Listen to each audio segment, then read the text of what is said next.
सद्गुरु देव की जय, सरस्वती मात की जय, गौ मात की जय।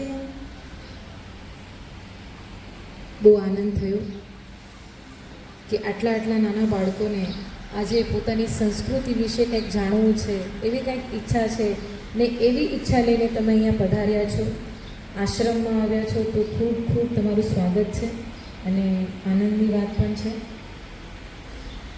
તમે કંઈક અહીંયા મેળવવા આવ્યા છો, હે ને? કંઈક જાણવા આવ્યા છો, કંઈક સમજવા આવ્યા છો, જીવનના એક લક્ષ્ય વિશે, કે તમે કંઈક તમારા જીવનમાં એ લક્ષ્યને અપનાવી શકો એવા એક ધૂંધળા જેવા સ્વપ્ન કે જે ભવિષ્યમાં એક સાકાર રૂપ ધારણ કરશે, એવા સ્વપ્નને તમે અહીંયા જોવા આવ્યા છો। તો આપણે સાથે મળી અને થોડુંક એના વિશે આપણે ચર્ચા કરીએ। અહીંયા તમને ખબર જ છે કે ગૌ માતાની સેવા થઈ રહી છે, હે ને? બધાને ખબર છે, પણ સૌ પ્રથમ હું તમને એ વસ્તુ સમજાવવા માગું છું કે કોઈ પણ વસ્તુની જ્યારે આપણે જાણ મેળવવી હોય, કોઈ પણ વસ્તુને આપણે આત્મસાત કરવું હોય, તો એના માટે જીવનમાં વિવેક જોઈએ। આપણે એમ કહીએ ને સ્કૂલમાં, વિદ્યા વિનયથી શોભે છે, હે ને? તો જીવનમાં વિવેક જોઈએ, સમજણ જોઈએ। તો એવી સરસ મજાની સમજણ સાથે આપણે એ વસ્તુને જાણીશું। તો સૌ પ્રથમ હમણાં તો શ્રાવણ મહિનો આવી રહ્યો છે ને, ને શ્રાવણ મહિનામાં વધુમાં વધુ ગમે એવો કયો આમ ઉત્સવ આવે? આપણને બહુ ગમે એવો, બહેનોને બહુ ગમે એવો કયો ઉત્સવ હોય? કયો? રક્ષાબંધન। હા, રક્ષાબંધન આવે છે ને શ્રાવણ મહિનામાં। સરસ મજાની રોકડી થાય, ભાઈ તરફથી સરસ સરસ વસ્તુઓ મળે આપણને। તો સરસ મજાનો આપણો આ તહેવાર છે કે જેમાં આપણે આપણા પ્રેમને, એક ભાઈ સાથે, બેન સાથે જે પ્રેમ છે આપણો, એ પ્રેમને આપણે બધા વચ્ચે એકદમ આમ સરસ રીતે મનાવતા હોય ઉત્સવ તરીકે। પણ એમાં એ પ્રેમ આપણે દર્શાવવા માટે એક વસ્તુનો ઉપયોગ કરીએ છીએ। એ શું હોય? રાખડી। સરસ મજાની, કેવી સરસ આપણના ભાઈને, નાનો ભાઈ હોય તો કાર્ટૂનની રાખડી લઈ આવીએ, મોટો ભાઈ હોય તો રુદ્રાક્ષવાળી રાખડી લઈ આવીએ, ઓમવાળી રાખડી લઈ આવીએ ને આવી બધી રાખડીઓ। તો અહીંયા પણ રાખડી બનાવવામાં આવે છે, જો સરસ મજાની છે રાખડી। જે રાખડી ન તો પ્લાસ્ટિક વાપરેલું છે કે ન તો કોઈ એવી વસ્તુ કે જે આપણી ધરતીને, આપણી જે અવની છે, આપણી ધરતી માતા છે, એને તકલીફ આપી શકે। કેમ કે અત્યારે એવા ઘણા બધા વસ્તુઓ છે કે જે ધરતી માને પ્રદૂષિત કરે છે, પણ ગૌ માતાનું ગોબર એ તો વરદાન છે આપણા માટે। તો એવું સરસ મજાનું ગોબર, એમાંથી સરસ મજાની જો એકદમ સરસ સુંદર, બધાને ગમે એવી આપણે રાખડી અહીંયા બનાવી છે, જેમાં સરસ મજાનો ધાગો લગાડ્યો છે, ડિઝાઇન કરવામાં આવી છે, અને ઇકો ફ્રેન્ડલી કલર, જે આપણે પોતે બનાવેલા કલર હોય, જે આર્ટિફિશિયલ ના હોય, આ વાતાવરણને અશુદ્ધ કરે એવા કલર નહીં, પણ આપણે પોતે બનાવેલા કલર હોય એવા કલરથી આને સરસ મજાની સજાવવામાં આવી છે। અને કહેવાય છે કે રાખડી છે ને એ પવિત્ર બંધન છે, હે ને? ભગવાનનું એવું સરસ મજાનું પવિત્ર બંધન છે કે જે ભાઈ અને બેન વચ્ચે આમ અતૂટ ધાગાની જેમ પરોવાઈ જાય છે। અને એમાં જો કોઈ પવિત્ર વસ્તુ ભળી જાય તો, ગોબર એ તો પરમ પવિત્ર વસ્તુ છે ને, તો એ પરમ પવિત્ર વસ્તુ જો એમાં ભળી જાય તો આપણા ભાઈની આયુ વધે છે, એના જીવનમાં દિવ્યતા આવે છે, આવું બધું જ મળે। તો આવી સરસ મજાની રાખડી છે। પછી આવે છે શ્રાવણ મહિના પછી કયો તહેવાર આવે? ગણપતિ બાપા આવે ને, સરસ મજાના લાડુ લઈને, નાના લાડુ હોય, રમઝટ હોય, કેવું સરસ હોય, બધું હોય ને। ગણપતિ આવે ત્યારે કેવી આનંદ આવી જાય આપણને। તો આપણે ગોબર, જે ગૌ માતાનું ગોબર છે, એમાંથી સરસ મજાના એક નાનકડી એવી ગણેશજીની મૂર્તિ બનાવવામાં આવે છે। અને મહત્ત્વની વાત તો એ છે કે આ મૂર્તિમાં કોઈ પણ કેમિકલ વપરાણું નથી, કારણ કે અત્યારે કોઈ પણ વસ્તુને બનાવવા માટે કેમિકલ જોઈએ। કોઈ પણ વસ્તુને આપણે બનાવવી હોય તો કેમિકલ વગર એ જોઈન્ટ ના થાય, ભેગી ના થાય। પણ આ ગોબર એટલી સરસ વસ્તુ છે કે એમાં કોઈ પણ કેમિકલ વગર જો આવી સરસ મજાની મૂર્તિ બની છે। અને મહત્ત્વની વાત શું છે ખબર તમને, કે તમે બધા ભણો છો સ્કૂલમાં, સરસ રીતે તમારા ટીચર તમને ભણાવી રહ્યા છે, શિક્ષકો, એટલે તમને એ તો ખબર જ હશે કે અત્યારે આપણું વાતાવરણ કેટલું પ્રદૂષિત થવા લાગ્યું છે. પ્લાસ્ટિકને કારણે, ધ્વનિને કારણે, આવી ખરાબ ખરાબ વસ્તુને કારણે આપણી ધરતી, આપણું વાતાવરણ, આપણી પ્રકૃતિ ખરાબ થવા લાગી છે. અને નદીઓ પણ અત્યારે કેટલી અશુદ્ધ થઈ ગઈ છે ને. અત્યારે આપણને નાહવાની ઈચ્છા ના થાય, પગ ધોવાની પણ ઈચ્છા ના થાય, એટલી નદીનું જે પ્રવાહ છે એટલો બધો ખરાબ થઈ ગયો છે. ફેક્ટરીઓ પોતાના પાણી છોડે છે, પછી ઘરોમાંથી પણ ગંદા ગંદા પાણી નદીમાં છોડાઈ રહ્યા છે. તો આવી બધી ઘણી અશુદ્ધિ નદીમાં ભળી રહી છે. જે આપણું જીવન છે, કહે છે ને કે પાણી આપણું જીવન છે, અને એ જ આપણું જીવન અત્યારે અશુદ્ધ બની ગયું છે. તો ગૌ માતાનું જે ગોબર છે, એ ગોબર આપણા માટે વરદાન સ્વરૂપ છે. કઈ રીતે? ખાલી વાત કરવા ખાતર નહીં, પણ જ્યારે આપણે ગોબરમાંથી ગણેશજી બનાવીએ છીએ, ત્યારે આપણે ગણેશજી 5 દિવસ, 2 દિવસ, 10 દિવસ, બધું તો બધું 11 દિવસ આપણા ઘરે રાખીએ. પછી શું કરીએ? ગણપતિજીને આપણે જળમાં વિસર્જિત કરીએ ને. ગણપતિજીને આપણે જળમાં વિસર્જિત કરીએ છીએ. તો અત્યારે પીઓપીની મૂર્તિ મળે છે, કેમિકલવાળી મૂર્તિ મળે છે. હવે એ જળમાં વિસર્જિત કરીએ તો શું થાય? જળ પ્રદૂષિત થાય ને. અંદર જે જીવો રહે છે એ પણ બિચારા મરી જાય, એને પણ ઓક્સિજન ના મળે, કારણ કે એને પણ તો ઓક્સિજનની જરૂર છે. એ પણ બિચારા મરી જાય અને જળ પણ અશુદ્ધ થાય, તો આપણા પીવામાં પણ પાણી જે આવે છે અશુદ્ધ આવે. તો કેટલી બધી સમસ્યાઓ ઊભી થાય છે. પણ જ્યારે આપણે ગોબરમાંથી ગણેશજી બનાવી અને આ મૂર્તિ જ્યારે જળમાં વિસર્જિત કરીએ છીએ, ત્યારે મોટામાં મોટો ફાયદો એ કે આ જ્યારે વિસર્જિત કરીએ છીએ ત્યારે જળમાં ઓક્સિજન વધે છે. જે પ્રાણવાયુ છે ને, ઓક્સિજન, જે અત્યારે જળના જીવો છે એને જોઈએ છે, એ ઓક્સિજન, એ પ્રાણવાયુ આના વિસર્જનથી, ગોબરના વિસર્જનથી એમાં પ્રાણવાયુ વધે છે. અને પ્રાણવાયુ વધે તો અંદર જે જીવો છે એનું જીવન વધે. પછી બીજું કે આ જ્યારે અંદર જાય છે પાણીમાં, ત્યારે માછલીઓને ખોરાક પણ મળે છે. એટલે ખાવાનું પણ મળ્યું, જીવન પણ મળ્યું. અને ત્રીજી વસ્તુ કે જ્યારે આ જળમાં આપણે વિસર્જિત કરીએ છીએ, ત્યારે અંદર જે ગંદકી છે, જે પ્રદૂષણ છે, એને પણ આ નાબૂદ કરે છે. તો વિચાર કરો, આપણા ઘરમાં જો આપણે ગણેશજી, ગોબર ગણેશ લઈ આવ્યા હોય અને પછી આપણે જ્યારે એને વિસર્જિત કરીએ છીએ જળમાં, તો કેટલું પુણ્ય આપણે કમાઈએ છીએ. આપણે એમ કહીએ ને કે એક જીવની સેવા કરીએ તો આપણને અનેક ગણું પુણ્ય મળે. એ વાત સાચી છે ને? તો વિચાર કરો કે તમે આ જ્યારે વિસર્જિત કરો છો ત્યારે તમે જળ શુદ્ધિ કરો છો, જળમાં જે જીવો રહે છે એને ખોરાક પણ આપો છો, સાથે સાથે જળમાં જે જીવો રહે છે એને જીવન પણ આપો છો. તો કેટલું સરસ મોટું કાર્ય થઈ જાય આપણા હાથે, થાય કે નહીં? અને એથી વિશેષ કે જ્યારે તમે આ ગોબર ગણેશ તમારા ઘરે લાવો છો, તો આની અંદર એક ઉર્જા છે, દિવ્ય ઉર્જા, પ્રાણ શક્તિ છે આ ગોબરમાં. અને વિશેષ કે આપણે ગણપતિજીને ભગવાન તરીકે માનીએ છીએ, તો આપણી આસ્થા પણ છે, આપણી શ્રદ્ધા પણ છે. તો જ્યારે ગણેશજી આપણા ઘરે આવે છે, ત્યારે ગણેશજીની સાથે સાથે આપણી શ્રદ્ધા, આપણો વિશ્વાસ, દિવ્યતા, તેજ, ઉર્જા, આ બધું જ આપણા ઘરે આવે છે. અને આપણા ઘરે આવે ને પછી આપણા ઘરમાં પણ પ્રાણવાયુનો વધારો થાય છે, દિવ્યતાનો વધારો થાય છે. તો આ કેટલા મોટા આશીર્વાદ કહેવાય આપણા માટે, કહેવાય કે નહીં? તો વાપરવી જોઈએ ને આવી મૂર્તિઓ, વાપરવી જોઈએ કે નહીં? વાપરવી જોઈએ ને. પછી આવે છે, અત્યારે બધી છોકરીઓને હોય ને કે મારા વાળ મોટા મોટા લાંબા લાંબા હોય, હે કે નહીં?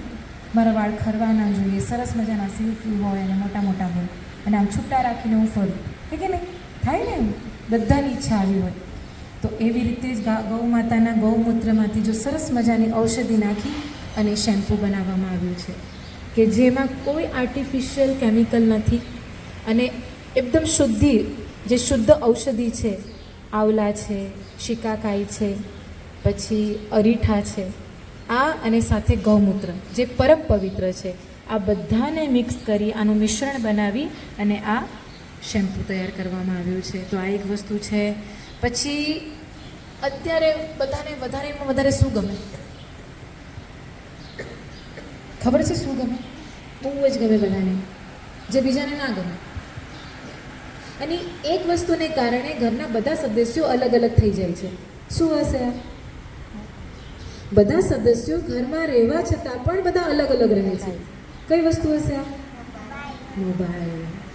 મોબાઈલ એક એવી વસ્તુ છે કે આપણને આપણાથી અલગ કરી નાખે છે. બહુ ગમે છે આપણને આ વસ્તુ, પણ આ વસ્તુ એવી છે કે જે આપણને આપણાથી અલગ કરી નાખે છે. છતાં આ ખબર હોવા છતાં આપણે મોબાઈલ છોડી શકતા નથી. પણ એના માટે પણ એક સરસ મજાનો ગૌ માતાએ વિકલ્પ આપ્યો છે. જો આ શું છે ખબર તમને? મોબાઈલ સ્ટેન્ડ છે. આપણે ઘણા બધા સ્ટેન્ડ યુઝ કરતા હોય મોબાઈલના, પ્લાસ્ટિકમાંથી, આ તે બધી ઘણી બધી વસ્તુઓમાંથી. પણ આ જે સ્ટેન્ડ છે એ ગોબરમાંથી બનેલું છે. હું તમને ઓપન કરીને બતાવું.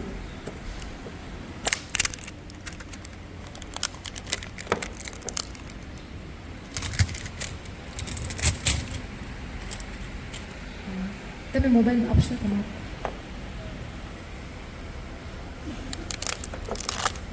એક તો વાસ્તુશાસ્ત્ર તરીકે આ એક પિરામિડ કહેવાય, જે આપણા ઘરમાં રાખવાથી પવિત્ર વાતાવરણ ફેલાય, અને એની સાથે આ એક મોબાઈલ સ્ટેન્ડ પણ છે.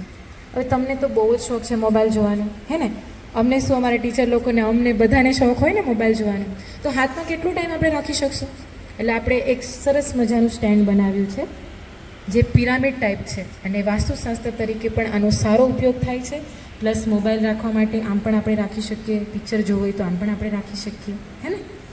અને એથી વિશેષ આ તો સુંદર છે કે ભાઈ મોબાઈલ સારી રીતે રહે છે, આપણે મોબાઈલ હાથમાં નહીં પકડવો પડે, પડશે પણ નહીં અને સારો રહેશે. પણ ફાયદો શું આનો? સ્ટેન્ડ તો ઘણા મળે છે, આનો શું ફાયદો?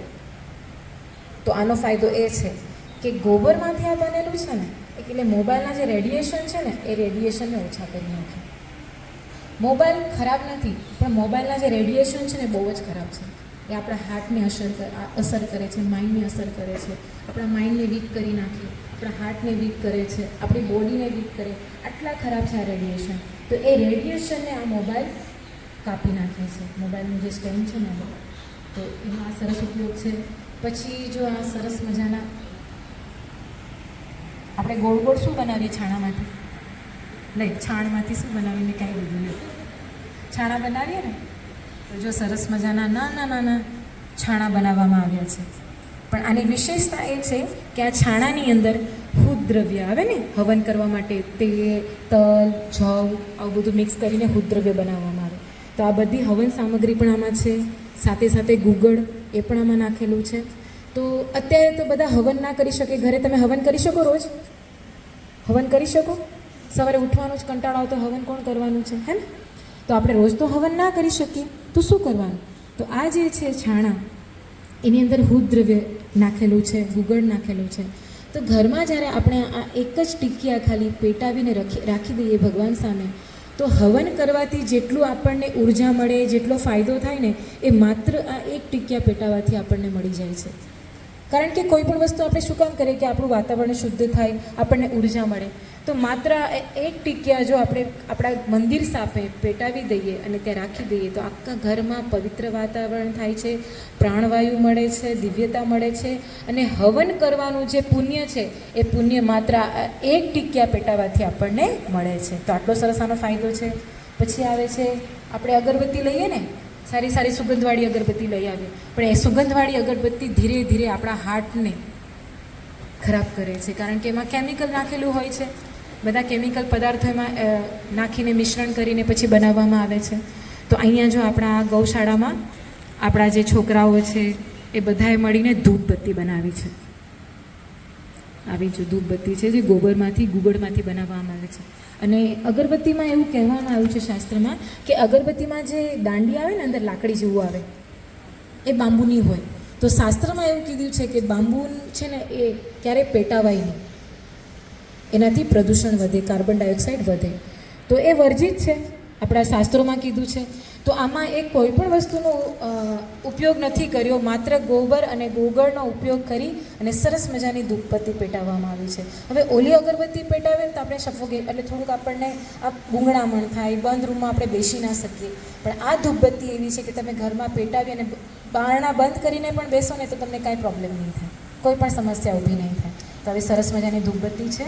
પછી છે સાબુ. એ તો બધાને બહુ જ ગમે, હે ને? સુગંધી સાબુ. આમ બાથરૂમમાંથી આપણે નાહીને બહાર નીકળીએ તો સરસ સુગંધ આવવી જોઈએ, એવું થાય ને આપણને. તો આ જે સાબુ બનાવ્યો છે ને એ પલાસ, આપણે હોળીમાં કેસુડાના ફૂલ આવે ને, તો એ કેસુડાના ફૂલમાંથી જો આ સરસ મજાનો સાબુ બનાવવામાં આવ્યો છે અને આની સુગંધ બહુ જ સરસ છે, તમે બધા જોઈ શકો છો. પછી છે પંચગવ્યનો સાબુ.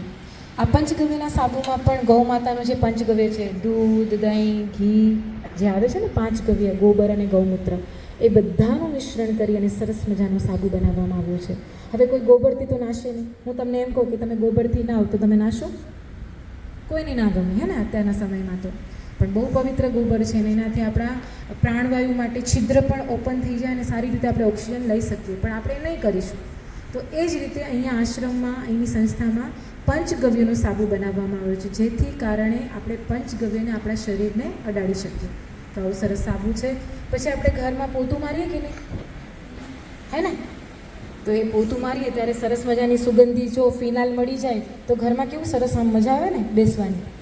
તો અત્યારે ફિનાઇલ તો ન કહેવાય, આપણે આને ગોનાઇલ કહેવાય, કારણ કે આમાં ગૌ માતાનું ગૌમૂત્ર અને સાથે એન્ટીબાયોટિક એવું લીમડાનું જે પાન છે એનો અર્ક બનાવી આમાં વાપરવામાં આવ્યો છે. હવે લાદી સાફ થાય, ખાલી દેખાવ માટે સાફ થવી જોઈએ કે અંદર જે જીવડા છે, જે કીટાણુ છે, જે સૂક્ષ્મ રીતે છે એ પણ મરવા જોઈએ, એ પણ દૂર થવા જોઈએ ને. તો આ જે ગોનાઇલ છે, જ્યારે આપણે એને વાપરીએ છીએ ત્યારે સુગંધ પણ મળે છે અને સાથે સાથે આપણું ઘર જે જીવાણુ છે એનાથી પણ મુક્ત થાય છે. તો એવી સરસ મજાની ગોનાઇલ છે. પછી જો નાના એવા સરસ મજાના ગણપતિજી છે, જે આપણે ગાડીમાં રાખી શકીએ. ગાડીમાં આપણે રાખીએ ને, ગણપતિ છે રાખીએ, જે આપણી રક્ષા કરે. આપણે ક્યાંય પણ જઈએ યાત્રા કરવા તો ઈશ્વર આપણી રક્ષા કરે ને. તો હવે એ જ ઈશ્વરની મૂર્તિ પરમ પવિત્ર ગોબરમાંથી બનાવી હોય તો કેટલી મોટી રક્ષા થાય આપણી, થાય ને, આપણને ઉર્જા મળે, આપણી રક્ષા થાય. તો સરસ મજાની જો ગણપતિજીની મૂર્તિ બનાવવામાં આવી છે. અને એ પછી છે, ગમે છે તમને આ જોવું? ગમે છે? કેવું સરસ દેખાય છે, દેખાય છે ને, એમ લાગે ને કે ગૌ માતા ઊભા છે. તો આ સરસ મજાનું જે મોમેન્ટો આપણે કહી શકીએ આને, કે આપણે કોઈ આપણા સ્કૂલમાં, આપણી નિશાળમાં કોઈ એવા ઇવેન્ટ્સ હોય, કોઈ પ્રસંગ ઉત્સવો હોય, તો આપણા ત્યાં મહેમાનો આવે કે નહીં, મોટા મોટા ગેસ્ટ આવે ને, તો એ ગેસ્ટને આવું સરસ મજાનું આપણે ઉપહાર આપીએ તો કેવું મજા આવે, એને પણ સારું લાગે. અને એવો ઉપહાર, એવું ગિફ્ટ કે જે જોવામાં પણ સારું છે અને જે વ્યક્તિને આપશું એના માટે પણ સારામાં સારું ઉપયોગી છે, કારણ કે ગોબર એ તો ઉર્જાનું ઘર છે. હવે એના ઘરે આ રહેશે તો એના ઘરે પણ ઉર્જા મળશે ને એને. તો આવું સરસ મજાનો મોમેન્ટો અહીંયા તૈયાર કરવામાં આવ્યો છે કે જે આપણે કોઈ પણ પ્રસંગોમાં આપણા જે ગેસ્ટ છે, જે મહેમાનો છે, એને આપણે આપી શકીએ. તો આવી બધી ઘણી બધી વસ્તુઓ છે જે ગૌમૂત્રમાંથી અર્ક બનાવવામાં આવે છે, જે ઔષધિ તરીકે આપણે વાપરી શકીએ, એ પણ છે. દંતમંજન છે, સવારમાં આપણે જે બ્રશ કરીએ, કોલગેટ, જે આપણને બહુ સારું લાગે છે, મોઢામાં પણ સારું લાગે, મોટા મોટા આમ ફીણ નીકળતા હોય, પણ એ આપણા માટે હાનિકારક છે. પણ જે ગૌશાળા, ગૌ માતાની જ્યાં સેવા થઈ રહી હોય, જ્યાં પંચગવ્યનું ઉત્પાદન થઈ રહ્યું હશે, ત્યાં સરસ મજાનું ગૌ માતાના ગોબરમાંથી દંતમંજન બનાવવામાં આવે છે, જે આપણા માટે ઉર્જાન્વિત હોય છે, આપણા દાંતને, આપણા શરીરને પણ શુદ્ધ રાખે છે. તો એવું દંતમંજન પણ અહીંયા છે. પછી કુંડા, આપણે તુલસી માને પ્લાસ્ટિકના કુંડામાં વાવતા હોઈએ ને, અહીંયા આપણે ગોબરમાંથી કુંડા બનાવવામાં આવ્યા છે, જેને ઉર્જા પણ મળે એક પૌધાને, એક છોડને, અને સાથે સાથે છાણનું, જે છાણ સુકમ હોય, ખાતર માટે હોય, તો ખાતર પણ મળી રહે. તો એવા કુંડા પણ અહીંયા છે. તો ઘણું બધું છે. તો હવે આપણે થોડાક જોઈ લઈશું થોડું થોડું બધું, પછી આપણે ગૌશાળામાં જઈએ. એ પણ ગોબરની છે. પછી આ નાના ગણપતિ એ પણ ગોબરના છે. ગોબર એટલે ખબર? છાણ. પછી આ તોરણ છે, ઘડિયાળ છે, પેલું વોલપીસ છે.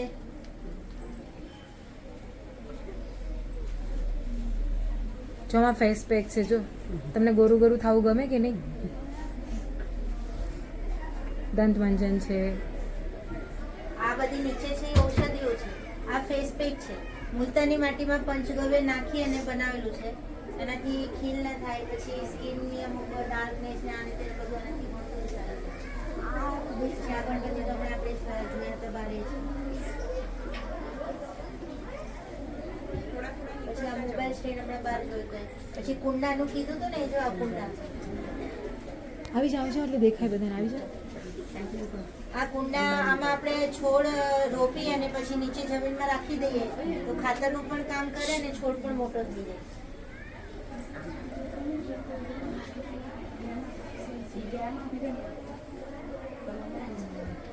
ત્યાં જે છે ને એ સમરાની કપ છે, ધૂપ હા ધૂપવાટી કહેવાય એને.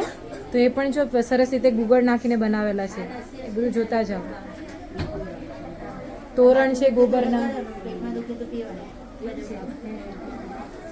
બાળકો નાના બાળકોને કૃમિને કારણે પેટમાં દુખતું હોય તો એમાં બહુ કામ કરે.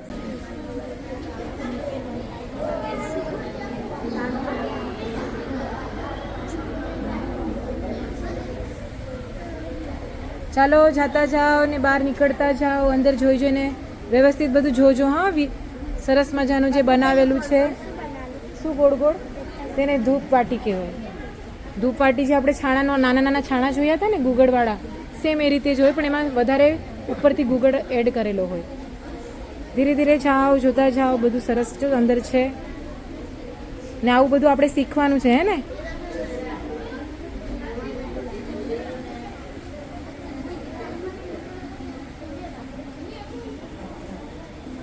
ધીરે ધીરે બધું જોવો.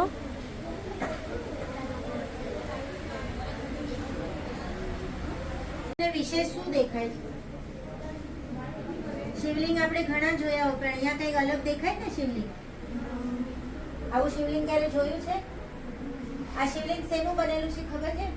આપણે પારામાંથી બનેલું છે. ડોક્ટર તાવ આવે ત્યારે ના થર્મોમીટરથી તપાસ કરે કેટલો તાવ છે. એ થર્મોમીટરની અંદર જે પારો હોય ને એ પારામાંથી આ શિવલિંગ બનાવેલું છે. અને એમ કીધું છે શાસ્ત્રમાં, શિવપુરાણની અંદર, કે તમે 12 જ્યોતિર્લિંગના દર્શન કરો અને જે ફળ મળે એ જ ફળ એકવાર પારદ શિવલિંગના દર્શનથી મળે છે. એટલે આપણે 12 જ્યોતિર્લિંગ તો ક્યારે કરી લેશું, પણ એકવાર પારદ શિવલિંગના દર્શન કરી લે તો 12 જ્યોતિર્લિંગની યાત્રાનું ફળ આપણને મળે. ભણવામાં આપણને આવે છે પારા વિશે આવે. થર્મોમીટરમાં પણ હોય, જેને ઇંગ્લિશમાં મર્ક્યુરી પણ કહેવાય.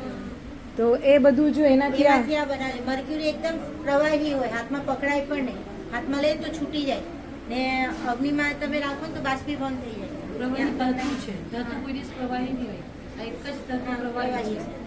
પણ એને અમુક ઔષધિથી, અમુક વનસ્પતિથી એને ઘન કરવામાં આવે ને ઘન બની જાય પછી આવું દેખાય. આ નીચે છે ને શિવલિંગ, એવું આ શિવલિંગ બનાવેલું, પારામાંથી બનાવેલું, એ પોતે બનાવેલું વનસ્પતિથી બને અને અમુક રસાયણોથી બને. એ જે પ્રક્રિયા છે ને એ સંતો પાસે જ છે, એને ઘન કરવાની. તો ઘન ના એમ કીધું છે કે આનું 12 જ્યોતિર્લિંગની તમે યાત્રા કરો ને એકવાર આના દર્શન કરો, બંનેનું સમાન ફળ છે.